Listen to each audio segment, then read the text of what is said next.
World cup 2026 এবারের বিশ্বকাপটা কে সব থেকে বেশি ডিজার্ভ করে, মেসি, রোনালদো নাকি নেইমার? এই তিন মহাতারকার কে সব থেকে বেশি ডিজার্ভ করে এবারের বিশ্বকাপটা? দেখেন, ইতিমধ্যে একজন ফিফা ওয়ার্ল্ড কাপ পেয়েছে, আরেকজন সেই স্বপ্নে পিছন পিছন ছুটছে, আরেকজনের এটাই হতে পারে লাস্ট বিশ্বকাপ।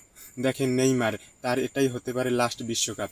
সে সবাই ভাবছে যে এটাই তার লাস্ট বিশ্বকাপ হতে পারে, কিন্তু সে যদি ফিটনেস রাখতে পারে আগামী 4 বছর পর্যন্ত, এবং সেই টাইম তার বয়স হবে 38 বছর। এই মুহূর্তে তার বয়স 34 বছর।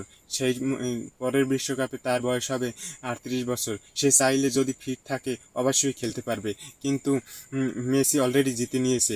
দেখেন, তার কিন্তু কোনো কিছুই জেতা বাকি ছিল না, শুধু বিশ্বকাপটা ছাড়া।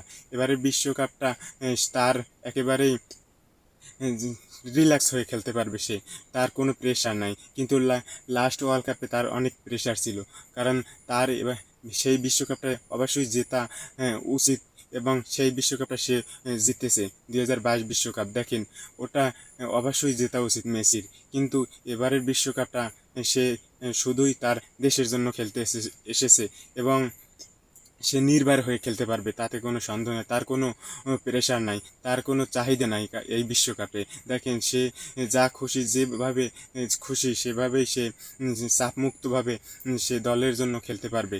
কিন্তু এবার আসি রোনালদোর বিষয়। দেখেন, রোনালদো কিন্তু অনেক কিছু জিতেছে তার কেরিয়ারে, দেশের হয়ে, ক্লাবের হয়ে, কিন্তু এখন পর্যন্ত সে নিজের দেশকে একটি কাপ উপহার দিতে পারেনি, ওয়ার্ল্ড কাপ।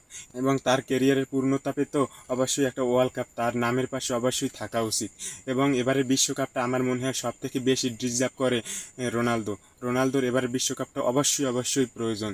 দেখেন, সে এখন পর্যন্ত 900+ গোল করেছে। আমি যদি ভুল না করে থাকি, তার 1000 গোল হতে আর মাত্র 26 থেকে 27টা গোল বাকি আছে। ক্লাব এবং ইন্টারন্যাশনাল গোল, জাতীয় দলের হয়ে সব মিলিয়ে দেখেন তার কেরিয়ারে 900 950+ গোল।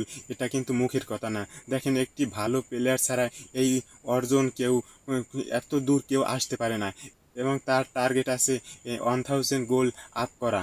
দেখেন, সে ইতিমধ্যে 900+, 950+ গোল অলরেডি করেছে, এবং খুব কাছাকাছি এসেছে, 1000 গোলের খুবই কাছাকাছি আছে। দেখেন, মাত্র 26 থেকে 27টা গোল তার প্রয়োজন। দেখেন, সে কত বড় মাপের প্লেয়ার, আপনি এখন অবশ্যই বুঝতে পারছেন, এবং আপনি জানেন অবশ্যই যে রোনালদো কত বড় প্লেয়ার। এবারের বিশ্বকাপে সে সব থেকে বেশি ডিজার্ভ করে আমার মনে হয়।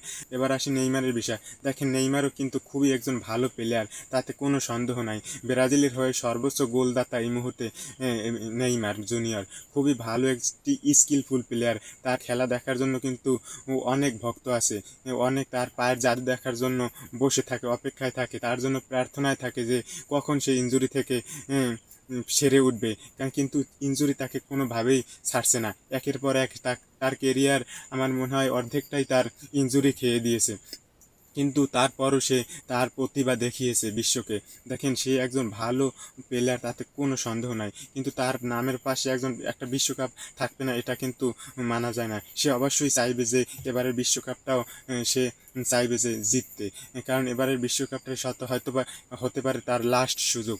কারণ দেখেন, পরবর্তী বিশ্বকাপে সে 38 বছর তার বয়স হবে, সেই পর্যন্ত সে ফিটনেস ধরে রাখতে পারবে কিনা, বা ইনজুরির জন্য তার ইনজুরি তো তাকে ছাড়ছে না, সেই পর্যন্ত সেই জায়গায় যাইয়ে সে ফিটনেস ধরে রাখতে পারে কিনা, এটা একটা প্রশ্ন আছে, এবং তার ইনজুরিও ওই সময় থাকতে পারে। দেখেন, এবারও কিন্তু তার খেলার কথা ছিল না। অ্যানচেলোত্তি কিন্তু মানুষের বুকে একটা ভয় ধরিয়ে দিয়েছিল, দুশ্চিন্তায় ছিল ব্রাজিলের দর্শকরা এবং নেইমারের ভক্তরা, যে নেইমার দলে থাকবে কি থাকবে না, অ্যানচেলোত্তি গুড বুকে সে থাকবে কি থাকবে না, অ্যানচেলোত্তি স্কোয়াডে রাখবে কি রাখবে না 2026 এই ওয়ার্ল্ড কাপে। সেটা নিয়ে কিন্তু অনেক প্রশ্ন ছিল দর্শকদের মনে, কিন্তু ফাইনালি সে স্কোয়াডে জায়গা করে নিয়েছে।